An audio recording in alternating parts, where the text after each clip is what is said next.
Hello বন্ধুরা, welcome to my channel. মূলত তোমাদের আজকে জিওগ্রাফি বা হিস্ট্রি কোনোটাই কিন্তু সাজেশন নিয়ে তোমাদের সামনে আসছি না। মূলত আজকে তোমাদের 2025 মাধ্যমিক ইংলিশ সাজেশন নিয়ে চলে এলাম।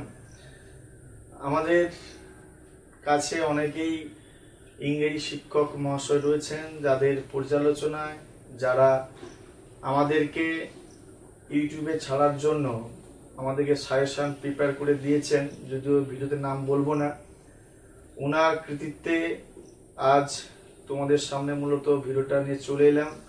তোমাদের সামনে যে যে বিষয়গুলো পর্যালোচনা করব বা আলোচনা করব, যে প্রশ্নগুলো বলবো, সেগুলো কিন্তু অবশ্যই কিন্তু তোমরা 100% কমন পেয়ে যাবে।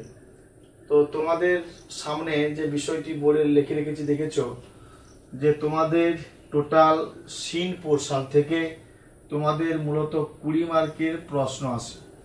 সেই 20 মার্কের প্রশ্নের মধ্যে প্রোজ 12 মার্ক এবং পোয়েট্রি 8 মার্কের প্রশ্ন আসে। তোমাদের প্রোজের মধ্যে রয়েছে father's help, the passing away of Bapu, our runaway kite, the cat. এই প্রোজের মধ্যে তোমরা মূলত বেশি করে সিন হিসাবে প্র্যাকটিস করবে দি ক্যাট। দি ক্যাট তোমরা বেশি করে প্র্যাকটিস করবে এখান থেকে প্রশ্নগুলো। তার পাশাপাশি তোমরা আওয়ার রানওয়ে এটা প্র্যাকটিস করবে এবং দ্য পাসিং এবং বাপু এটা করবে। এটা তোমাদের পড়ে গেছে। তো বিশেষতভাবে তোমরা দ্য ক্যাট বেশি করে প্র্যাকটিস করবে এবং তারপরে আওয়ার রানওয়ে কাইট, তারপরে দ্য পাসিং অ্যাওয়ে বাপু। মূলত এই ক্যাট এটা তোমরা প্রোজে সিন হিসাবে ভালো করে প্র্যাকটিস করবে, অভ্যাস করবে। পোয়েট্রি তোমাদের 8 মার্কের পরে এখান থেকে প্রশ্ন। এখানে সিলেবাসে রয়েছে fable, my own true family, sea fever, the snail. মূলত তোমরা দি স্নেল এটাকে বেশি করে অভ্যাস করবে প্রশ্ন উত্তরগুলো।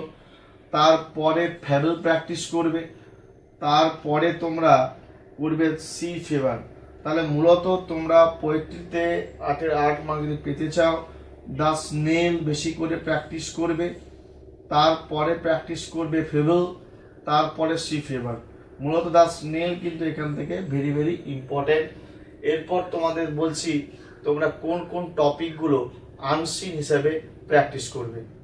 তোমরা আনসিন হিসাবে যে যে টপিকগুলো একটু টেস্ট পেপার বা প্রশ্নবিচিত্র থেকে তোমরা যেগুলো প্র্যাকটিস করবে, সেগুলো হচ্ছে Baleshwar train accident, price hike of daily essential things, ICC cricket world cup 2023, tree plantation, deforestation, global warming, cyclone, pollution of plastic bag.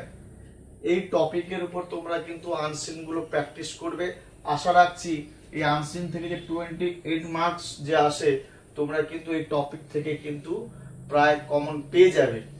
Next তোমাদের আলোচনা করছি মূলত রাইটিং স্কেল। তোমরা দেখতেই পাচ্ছ তোমাদের সামনে একটা আমি বোর্ডে ফর্মাল করে রেখেছি, যেখানে ইয়ারে কোন কোন রাইটিং স্কেলগুলো কিভাবে পড়েছিল। 2017 সালে পড়েছিল স্টোরি, ইনফর্মাল লেটার, প্রসেস। 2018-তে রিপোর্ট, ফর্মাল লেটার, বায়োগ্রাফি। 2019-এ story, informal letter, notice. 2020 report, informal আর প্যারাগ্রাফ। 2021 তো হয়নি।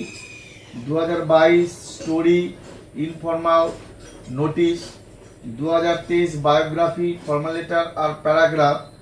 2024-এ পড়েছিল রিপোর্ট, ইনফর্মাল লেটার আর নোটিশ। তো এবারে প্রশ্ন হচ্ছে তাহলে 2025-এ কোন কোন টপিকগুলো তাহলে আসবে, এগুলোকে পর্যালোচনা করে দেখতেই পাচ্ছ। এই সেশনে তোমাদের মূলত যেটা আসতে পারে সেটা হচ্ছে স্টোরি। তোমাদের এবছর 2025-এ স্টোরি আসতে পারে। প্রসেস করতে পারো তোমরা, প্রসেস এবছর আসতে পারে। আর নেক্সট তোমরা করতে পারো সেটা হচ্ছে ফর্মাল লেটার। যেহেতু ইনফর্মাল আগে যে পড়ে গেছে, এবারে ফর্মাল লেটার কিন্তু আসতে পারে। তাহলে তোমাদের স্টোরি, প্রসেস এবং ফর্মাল লেটার এগুলো করলেই কিন্তু আশা রাখছি তোমরা রাইটিং স্কেলে কিন্তু কমন পেয়ে যাবে। তো পরের ভিডিওতে অবশ্যই থাকছে অন্য সাবজেক্ট নিয়ে। আজ এই পর্যন্ত। ভালো লেগে থাকলে অবশ্যই লাইক কমেন্ট শেয়ার করতে কিন্তু ভুলবে না।